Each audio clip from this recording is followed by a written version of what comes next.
على بالكم مج كيك بس عاملين له كارب او عندكم حساسية جلوتين او عندكم حساسية البان؟ يلا بينا. اسهل والذ مج كيك ممكن تاكلوها.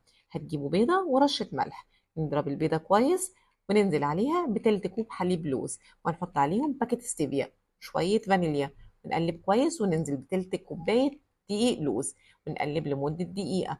بعد كده هننزل بمعلقة صغيرة بيكنج باودر ونفضل نقلب.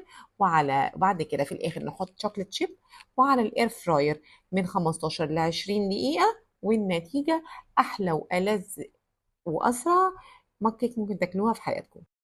ما عندكيش دقيق لوز، جيبي اللوز افرميه في الكبة هيبقى دقيق. ما عندكيش حليب لوز، جيبي اللوز نقعيه من بالليل، والصبح صفي المية بتاعته وحطيه في الخلاط عليه لتر مية ورشة ملح واضربي كويس قوي واعصري.